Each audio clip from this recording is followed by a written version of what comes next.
শুধু একটি দল ডিসেম্বরের ভোট চায়, ভালোভাবে সংস্কারে লাগবে আরও 6 মাস। জাপানের প্রধান উপদেষ্টা অভিন্ন চ্যালেঞ্জ মোকাবিলায় এশিয়ার দেশগুলোকে একসঙ্গে কাজ করার আহ্বান।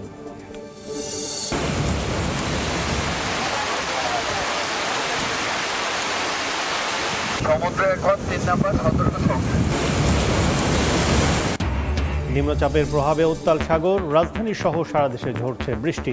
ঝালকাঠি শহরে জলাবদ্ধতা, দক্ষিণাঞ্চলে লঞ্চ চলাচল বন্ধ, পার্বত্য অঞ্চলে ভূমিধসের শঙ্কা।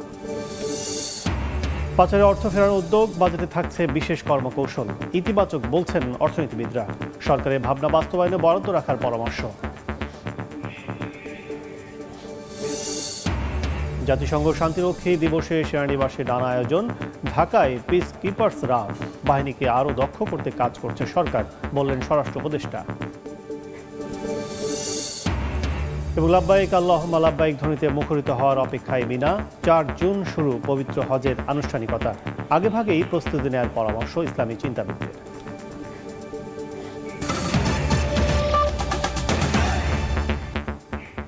সময় সংবাদের সঙ্গে আছি আমি কাজল আব্দুল্লাহ। শুধু একটি দল ডিসেম্বরে নির্বাচন চায়, ভালোভাবে সংস্কারে লাগবে আরও 6 মাস। জাপানে নিক্কেই ফোরামের উদ্বোধনী দিনে কথা বলেছেন প্রধান উপদেষ্টা। বিচার, সংস্কার ও নির্বাচন, এই 3টি অন্তর্বর্তী সরকারের প্রধান কাজ বলে উল্লেখ করেছেন তিনি। জাপানে অনুষ্ঠিত 30তম Nikkei forum future of Asia সম্মেলনের উদ্বোধনী অধিবেশনে প্রশ্নোত্তর পর্বে অংশ নিয়ে তিনি আরও জানান, তার রাজনৈতিক অভিলাষ নেই, নির্বাচিত সরকারের কাছে ক্ষমতা হস্তান্তর সরকারের প্রধান কাজ। অভিন্ন চ্যালেঞ্জ মোকাবিলায় এশিয়ার দেশগুলোকে একসঙ্গে কাজ করার আহ্বান জানিয়েছেন তিনি। টোকিও থেকে বিস্তারিত জানাচ্ছেন নাজমুস সালেহী। জাপানের টোকিওতে নিক্কেই ফোরামের 30তম আসরের উদ্বোধনী অনুষ্ঠানে যোগ দেন প্রধান উপদেষ্টা ডক্টর মোহাম্মদ ইউনুস। প্রথম সেশনে স্থানীয় সময় সকাল 9টার দিকে অসহিষ্ণু বিশ্বে এশিয়ার চ্যালেঞ্জ শিরোনামে বক্তব্য দেন প্রধান উপদেষ্টা। বক্তব্যে বাংলাদেশের জুলাই অভ্যুত্থান, রোহিঙ্গা সমস্যা সহ নতুন বাংলাদেশ গড়ার স্বপ্ন তুলে ধরেন। সহযোগিতা চান জাপান সহ এশিয়ার দেশগুলোর। People's empowerment and grassroots leadership matters more than ever.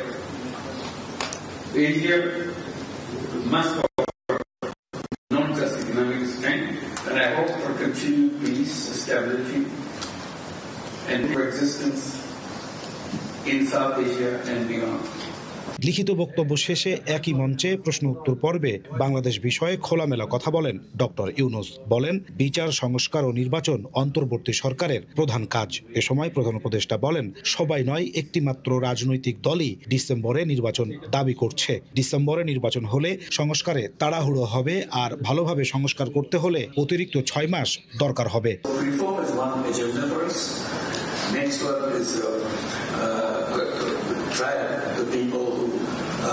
Perpetrators of all crimes that was committed.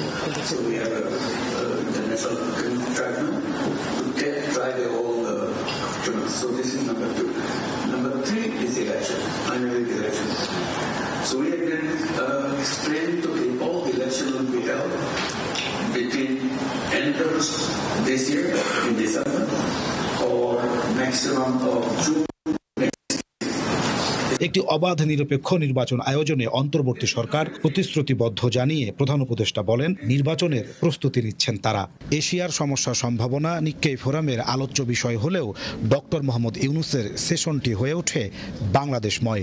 এখানে তিনি জানিয়েছেন, বিচার, সংস্কার এবং নির্বাচন, এই 3টি অন্তর্বর্তী সরকারের প্রধান কাজ। ডক্টর মোহাম্মদ ইউনুস এখানেও তার প্রতিশ্রুতির পুনর্ব্যক্ত করে জানিয়েছেন, চলতি বছর ডিসেম্বর অথবা আগামী বছর জুনের মধ্যেই নির্বাচন করতে তার সরকার প্রতিশ্রুতিবদ্ধ। একই সঙ্গে নিক্কেই ফোরামে জাপান সরকারের কাছে বাংলাদেশের অর্থনৈতিক পুনর্গঠনে সহযোগিতা চেয়েছেন তিনি। নাজমুস সালেহী, সময় সংবাদ, টোকিও, জাপান। বঙ্গোপসাগরে সৃষ্ট নিম্নচাপের কারণে উত্তাল সাগর, রাজধানী সহ সারা দেশে ঝরছে বৃষ্টি। ঝালকাঠি শহরে তৈরি হয়েছে জলাবদ্ধতা। বৈরী আবহাওয়ার কারণে বরিশাল নদীবন্দর থেকে লঞ্চ চলাচল বন্ধ ঘোষণা করেছে বিএডব্লিউটিএ। দেশের সব সমুদ্র বন্দরকে 3 নম্বর স্থানীয় সতর্ক সংকেত দেখাতে বলা হয়েছে। বঙ্গোপসাগরে সৃষ্ট নিম্নচাপের কারণে উত্তাল সাগর, একের পর এক বিশাল বিশাল ঢেউ আছড়ে পড়ছে উপকূলে। জোয়ারের পানি স্বাভাবিকের চেয়ে 4 থেকে 5 ফুট উচ্চতায় প্রবাহিত হচ্ছে। ফলে পর্যটকদের নিরাপত্তায় মাইকিং করছে লাইফগার্ড ও বিচ কর্মীরা। একই সঙ্গে ব্যবসা বন্ধ করে দিয়ে উপকূলে উঠিয়ে রাখা হয়েছে জেট স্কি ও কিটকট। সেনাবাহিনী বা পুলিশ আমাদেরকে নামতে দিচ্ছে না। খুব ইচ্ছে ছিল সাগরে একটু গায়ে একটু পানি দেব। লাল পতাকা লাগাই দিচ্ছে যাতে পানিতে না নামে, মানুষের সতর্কতা অবলম্বন করার জন্য। পানি উচ্চতা বেড়েছে এবং এই সময়টাতে যারা পর্যটক আছেন তাদেরকে আমরা পানি থেকে বিরত রাখতেছি। এদিকে উত্তাল হয়ে উঠেছে কুয়াকাটা সংলগ্ন বঙ্গোপসাগর। বড় বড় ঢেউ আছড়ে পড়ছে তীরে, বেড়েছে নদ নদীর পানির উচ্চতা। উপকূলীয় এলাকা দিয়ে ঝড়ো হাওয়া বয়ে যাওয়ার শঙ্কায় পটুয়াখালীর পায়রা সহ দেশের সব সমুদ্র বন্দরকে 3 নম্বর স্থানীয় সতর্ক সঙ্গে দেখিয়ে যেতে বলা হয়েছে। এদিকে মাছ ধরার ট্রলার সমূহকে নিরাপদ আশ্রয়ে যেতে বলা হয়েছে। ঝালকাঠিতে বৃহস্পতিবার ভোর থেকে শুরু হওয়ার বৃষ্টি চলে সকাল 10টা পর্যন্ত। কয়েক ঘন্টার বৃষ্টিতে ডুবে গেছে জেলা শহর। বৃষ্টির সঙ্গে বইছে দমকা হাওয়াও। চরম দুর্ভোগে পড়েছেন খেটে খাওয়া নিম্ন আয়ের মানুষ। বৈরী আবহাওয়ায় বরিশাল নদীবন্দর থেকে অভ্যন্তরীণ নৌপথের সকল লঞ্চ চলাচল বন্ধ ঘোষণা করেছে বিআইডব্লিউটিএ। পরবর্তী নির্দেশ না দেওয়া পর্যন্ত ছোট লঞ্চ চলাচল বন্ধ থাকবে। মেহেন্দিগঞ্জ যাওয়ার উদ্দেশ্যে আসলাম, এখন ঘাটে আসার পরে দেখলাম যে লঞ্চ চলাচল বন্ধ। দমকা হাওয়া প্লাস বাস্তবিক পরিস্থিতির কারণে আমাদের উপকূলীয় এলাকা সহ আমাদের অভ্যন্তরীণ রুটের সমস্ত লঞ্চ চলাচল সকাল থেকে বন্ধ আছে। বঙ্গোপসাগরে সৃষ্ট নিম্নচাপের কারণে আরও 2-1 দিন ভারী থেকে অতি ভারী বৃষ্টিপাতের সম্ভাবনা রয়েছে বলে জানায় আবহাওয়া অফিস। কনক আজাদ, সময় সংবাদ। এদিকে সাগরে নিম্নচাপের কারণে রাজধানীতেও ঝরছে বৃষ্টি। বিভাগে বলেছেন অফিসগামী ও শ্রমজীবী মানুষ। আগামীকালও ভারী থেকে অতি ভারী বর্ষণের পূর্বাভাস দিয়েছে আবহাওয়া অফিস। আবহাওয়াবিদ জানিয়েছেন গেল 24 ঘন্টায় 91 মিলিমিটার বৃষ্টিপাত রেকর্ড করা হয়েছে। পার্বত্য অঞ্চলে ভারী বৃষ্টিপাত ও পাহাড় ধসের শঙ্কা রয়েছে। সমুদ্র বন্দরগুলোকে 3 নম্বর এবং নৌ বন্দরগুলোকে 2 নম্বর সতর্ক সংকেত দেখাতে বলা হয়েছে। উত্তর বঙ্গোপসাগরে অবস্থানরত মাছ ধরার নৌকা ও ট্রলারকে দ্রুত নিরাপদ আশ্রয়ে যেতে বলা হয়েছে। লাস্ট 24 ঘন্টার প্রায় 91 মিলিমিটার বৃষ্টি হয়েছে। এছাড়া দেশের দক্ষিণাঞ্চলে প্রায় সব জায়গাতে বৃষ্টি হয়েছে। এর প্রভাবে বেসিক্যালি বৃষ্টি আরও বাড়বে। আজকে সারা দেশে থেমে থেমে বৃষ্টি হবে এবং কিছু কিছু জায়গায় হয়তো টানা বৃষ্টি হবে এবং এটা হয়তো আরও একটু ইন্টেন্সিফাই হতে পারে। সেক্ষেত্রে হয়তো এটা গভীর নিম্নচাপ হওয়ার সম্ভাবনাও রয়েছে। তবে আপাতত এখনও সাইক্লোন হওয়ার ওই ধরনের পসিবিলিটি নেই। আর এর প্রভাবে বেসিক্যালি বৃষ্টি হবে। আজকে বৃষ্টিটা বেশি হবে এবং আগামীকালেও বৃষ্টি হবে অনেক। তারপরে পরশুদিন থেকেও বৃষ্টি অনেকটাই কমার দিকে যাবে। সাগরের নিম্নচাপের প্রভাবে রাজধানী সহ সারা দেশে ঝরছে বৃষ্টি। বিস্তারিত জানাতে এই মুহূর্তে আগারগাঁয়ে আছেন দিন মোহাম্মদ সাব্বির, কক্সবাজার সমুদ্র সৈকতে আছেন সুজাউদ্দিন রুবেল এবং পটুয়াখালীর কুয়াকাটা সৈকতে আছেন শিকদার জাবির হোসেন। সরাসরি শুরুতেই যাচ্ছি সাব্বিরের কাছে। বঙ্গোপসাগরে সৃষ্ট নিম্নচাপের প্রভাবে রাজধানী সহ সারা দেশে ক্রমাগতভাবে বৃষ্টিপাত অব্যাহত রয়েছে। এই মুহূর্তে আমরা অবস্থান করছি রাজধানীর আগারগাঁও এলাকায়। আজ বৃহস্পতিবারের সকাল থেকেই ক্রমাগতভাবে বৃষ্টিপাত হচ্ছিল। আমরা আবহাওয়া অফিসের সঙ্গে কথা বলেছি, তারা আমাদেরকে যেমনটি জানিয়েছেন যে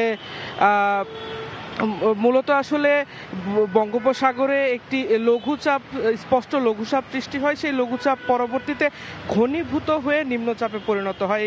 সেই নিম্নচাপের প্রভাবেই ঢাকাসহ সারা দেশে ব্যাপক বৃষ্টিপাত হয়েছে। আমরা দেখানোর চেষ্টা করছি যে রাজধানীর বিভিন্ন এলাকায় রয়েছে স্কুল, কলেজ এবং বিশ্ববিদ্যালয়গামী যে যারা পথচারী রয়েছে তারা আসলে ব্যাপক ভোগান্তির মুখে পড়েছে। আবহাওয়া অফিস যেমনটি বলেছে যে আজ গত 24 ঘন্টায় সারা দেশে 91 মিলিমিটার বৃষ্টিপাত রেকর্ড করা হয়েছে। একই সঙ্গে দেশের উত্তরাঞ্চলেও এই বৃষ্টিপাতের প্রভাব থাকবে, তবে কিছুটা সীমিত পরিসরে বৃষ্টিপাত হবে বলে আবহাওয়া অফিস আমাদেরকে জানিয়েছে। এছাড়াও তারা যেমনটি বলেছে যে দক্ষিণবঙ্গের যে সমুদ্র বন্দরগুলো রয়েছে সেই সমুদ্র বন্দরগুলোকে 3 নম্বর বিপদ সংকেত এবং সতর্ক সংকেত এবং একই সঙ্গে নৌবন্দরগুলিকে 2 নম্বর সতর্ক সংকেত দেখাতে বলা হয়েছে। এছাড়াও তারা আমাদেরকে যেমনটি বলেছেন যে নৌবন্দরগুলো রয়েছে এবং উত্তর বঙ্গোপসাগরে অবস্থানরত যে মাছ ধরার ট্রলারগুলো রয়েছে সেগুলোকে নিরাপদ স্থানে আসার জন্য জানানো হয়েছে।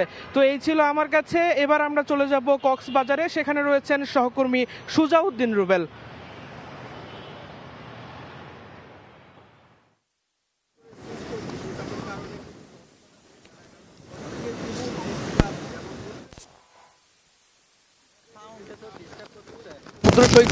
সমুদ্র সৈকতে যেটি লক্ষ্য করছি, যেহেতু জোয়ার চলছে, জোয়ারের সঙ্গে সঙ্গে কিন্তু সাগর উত্তাল হয়ে উঠেছে। সাগরের যে ঢেউ সেটি কিন্তু যে 3 থেকে 4 ফুট উচ্চতায় প্রবাহিত হচ্ছে বলে এখানকার লাইফ গার্ড কর্মীরা জানিয়েছে। আমরা লক্ষ্য করছি আসলে সাগরের যে বিশাল বিশাল ঢেউ, সেই বিশাল বিশাল ঢেউর সঙ্গে কিন্তু ঝড়ো বাতাস এবং ঝড়ো বৃষ্টি সব বয়ে যাচ্ছে এবং গাছপালা অনেক জায়গায় উপড়ে যাচ্ছে। সমুদ্রের যে উত্তাল ঢেউ, সে উত্তাল ঢেউতে অনেক গাছপালা এরই মধ্যে ঝাউ গাছ উপড়ে গিয়েছে, সেই দৃশ্যটি আমরা লক্ষ্য করেছি। কিন্তু এখানে যে তুমুল বৃষ্টি কিংবা যে সাগরের জোয়ার, সে জোয়ার বাঁধছে না।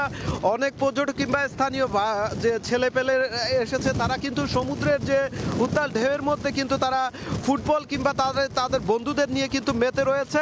এভাবেই কিন্তু আমরা সকাল থেকে লক্ষ্য করছি লাইফ গার্ড কর্মীরা যারা রয়েছেন তারা মানুষজনকে সচেতন করার চেষ্টা করছেন, তাদেরকে সমুদ্রে যাতে যেহেতু উত্তাল রয়েছে সেক্ষেত্রে মানুষজনকে উঠে যাওয়ার জন্য নির্দেশনা দিচ্ছে, কিন্তু অনেকে মানছে আবার অনেকে মানছে না। আমরা কিন্তু লক্ষ্য করছি সমুদ্রের যে উত্তাল ঢেউ সেটি যেমন ঝাউবাগানে আঘাত করেছে, ঠিক তেমনি এখানকার নানা স্থাপনা, বিশেষ করে ট্যুরিস্ট পুলিশের যে টাওয়ার রয়েছে, পাশাপাশি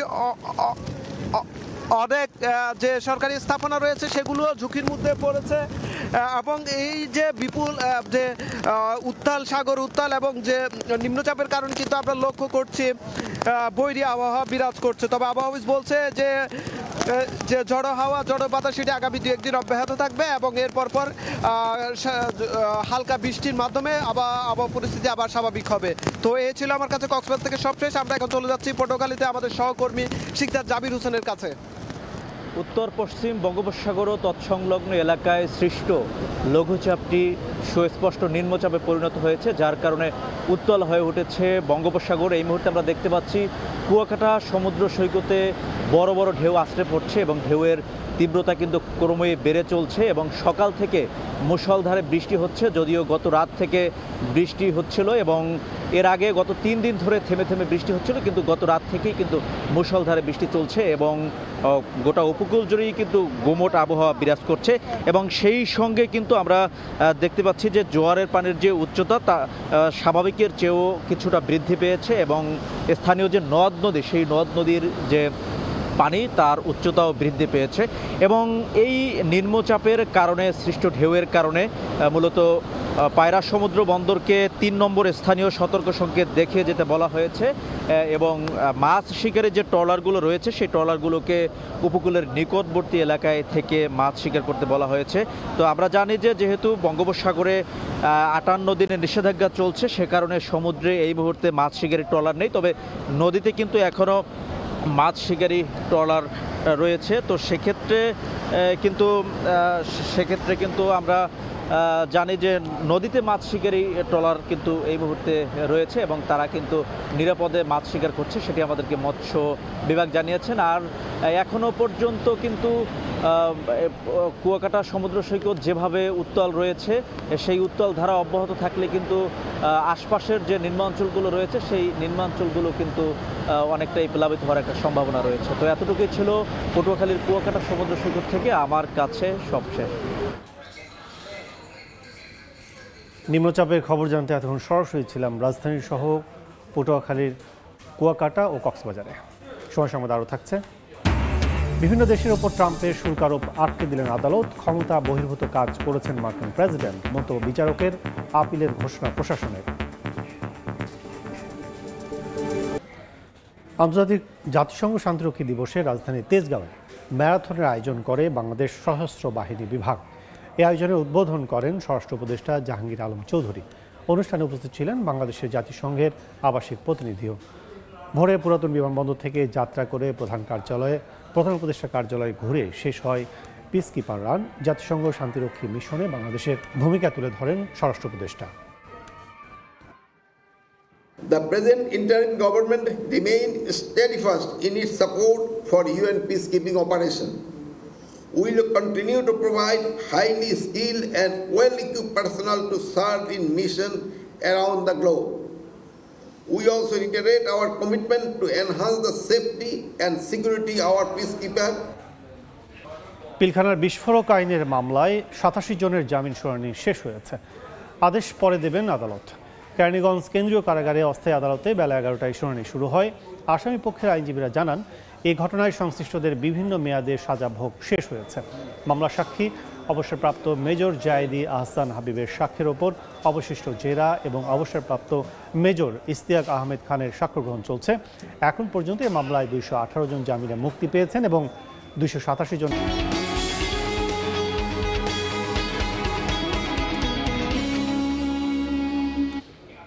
শুল্ক বিভাগের লাগাতার কর্মবিরতি কর্মসূচির কারণে চট্টগ্রাম বন্দরে কন্টেনার জটের সৃষ্টি হয়েছে। বন্দরে বিভিন্ন ইয়ার্ডে আটকে আছে 40,000-এর বেশি কন্টেনার।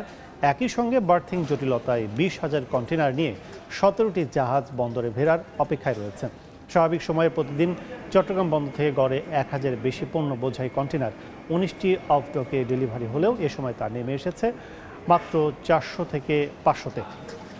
এই অবস্থায় বন্দরের পণ্য আসা জাহাজের অবস্থানকালীন সময় বেড়ে যাচ্ছে। এদিকে আমদানি করা শিল্পের কাঁচামাল আটকে থাকায় চরম দুর্ভোগে পড়েছেন গার্মেন্টস ব্যবসায়ীরা। দিনাজপুরের এনায়েতপুর সীমান্তে 13 জনকে পুশিং করেছে বিএসএফ। ভোরে ভারতের কুশমন্ডি থানার গোবরাবিল গেট দিয়ে 11 জন নারী ও 2 জন পুরুষকে বাংলাদেশে পুশিং করে বিএসএফ। স্থানীয়দের সহায়তায় তাদের আটক করে বিজিবি। বিষয়টি নিশ্চিত করেছেন 42 বিজিবি কোম্পানি কমান্ডার। বিভিন্ন দেশের ওপর মার্কিন প্রেসিডেন্ট ডোনাল্ড ট্রাম্পের শুল্ক নীতি আটকে দিয়েছেন দেশটির আদালত।